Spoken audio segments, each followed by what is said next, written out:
Bonjour à tous. Ce pénultième appel, c'est-à-dire l'avant-dernier. Le dernier sera définitif. Et donc pour l'instant, c'est juste pour préparer tout le monde à attendre ce prochain appel qui va libérer la France une fois pour toutes.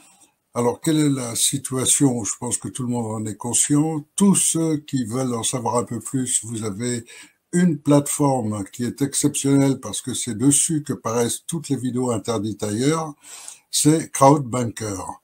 Et sur Crowdbanker, vous avez toutes les informations. Il suffit d'y passer 1 heure pour se rendre compte des réalités du monde, pas seulement de la France. Et donc, la situation mondiale exige qu'un pays puissant, éthiquement, vienne un peu mettre de l'ordre sur la planète entière. Et donc ça, c'est le rôle de la France. Ça l'a toujours été, et c'est encore son rôle. Alors, je sais qu'une multitude de gens se demandent pourquoi l'armée n'intervient pas, malgré toutes les preuves de la haute trahison par les élites politiques. Eh bien, la raison, elle est toute simple. On a fait croire aux soldats, on fait croire à tous les membres de l'armée que l'armée appartient à la République et qu'elle est là pour défendre la République. Ce qu'ils ne savent pas, c'est que la République n'a jamais été l'ordre français. L'ordre français, c'est la Déclaration des droits de l'homme et du citoyen qui n'a jamais parlé de République. Or, on leur fait croire qu'ils sont là pour défendre la République, alors qu'en réalité, ils devraient défendre la nation. Et s'ils reprennent les textes, ils verront que partout, on leur parle de la nation française. On leur parle jamais de République. Et donc, cette manipulation est menée par les principaux généraux qui tous ont été choisis depuis Sarkozy. Sarkozy est le premier membre qui devait déclencher l'opération qui allait arriver à maintenant avec Macron pour détruire totalement la France. Et Sarkozy avait commencé, ça a continué avec Hollande et ça s'est accentué avec Macron. Et donc, tous les hauts généraux de l'armée française sont impliqués complètement ou dans le crime commis par ces mêmes dirigeants qui trahissent la France ou sont tenus par chantage d'une manière ou d'une autre.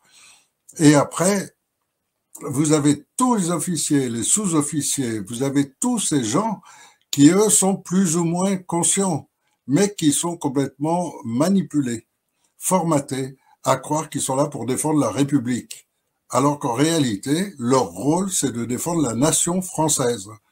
Or, la République est en train de détruire la nation française, donc ils doivent prendre leur position très prochainement. Et du fait de toutes les vidéos que j'ai faites, du fait des différents appels que j'ai faits, le premier basé sur la démocratie. En 2015, le 14 juillet, ça a été le premier mouvement d'appel à changer les choses. Bon, bien sûr, à ce moment-là, il n'y avait pas encore beaucoup de gens conscients de ce qui allait se passer. Quand je disais qu'un génocide mondial était prévu pour 2020, personne ne me croyait. Maintenant, tout cela est clair. Et donc, j'ai fait un deuxième appel juste avant qu'ils lancent l'opération Covid. Et là, ça m'a coûté 1 an de prison parce que la police politique est intervenue pour m'empêcher de faire cette conférence.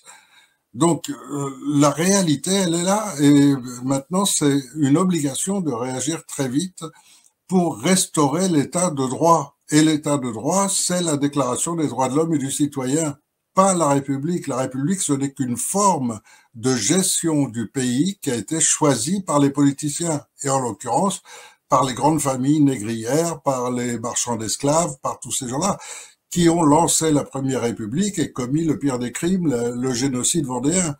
Donc, la République n'a jamais été l'ami des droits de l'homme, c'est le contraire, c'est l'opposition aux droits de l'homme. Or, les droits de l'homme, c'est la France.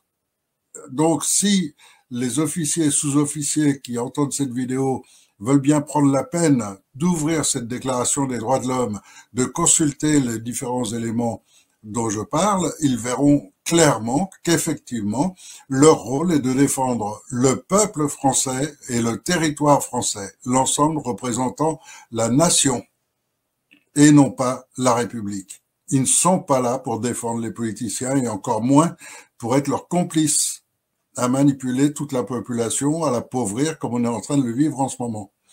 Donc, quand je dis pénultième appel, c'est un avant-dernier appel pour que, une fois pour toutes, tout le monde se rejoigne. On a vu encore le fiasco tout récent des agriculteurs, et ce sera toujours comme ça, parce ils sont capables de développer la police, ils sont capables d'appeler l'armée pour tirer sur les gens, etc. Donc, aucune manifestation n'aboutira à quoi que ce soit. Et ça fait longtemps que je le dis, qu'il n'y a que la force armée pour affronter une dictature. Or, on est clairement dans une dictature. Et si maintenant la force armée se décide à bouger, alors je lancerai le dernier appel auquel se joindront tous les parents dont on a enlevé les enfants parce qu'ils refusent de les vacciner ou pour une raison X, les routiers, les agriculteurs, tous les gens atteints par les victimes de la justice, tous les gens atteints par tout le malaise général actuel, le wokisme et toute cette folie qu'on est en train de vivre. Tous ceux qui en ont marre de tout cela, vous me répondrez à cet appel pour assister l'armée française et qu'on mette en place une transition. Une transition, c'est une période de calme, c'est une période sans chaos, c'est pour une période pour éviter la guerre civile qu'ils sont en train d'essayer de fomenter à travers les religions. Ils montent sur les réseaux sociaux la haine contre les juifs, ils montent sur les réseaux publics la haine contre les musulmans, et à la fin, ça va donner quoi? Ça va donner une guerre de religion en France. Arrêtons tout ça, soyons français, soyons l'exemple pour le monde entier d'un peuple qui est capable de s'unir, quel que soit l'état social, quelle que soit la religion, quel que soit... On s'en fout de tout ça. On est français, on veut sauver notre pays et en même temps montrer à l'humanité un autre visage que celui uniquement de la haine, des guerres, du désastre. Sortons de tout cela. Et donc ce sera mon dernier appel.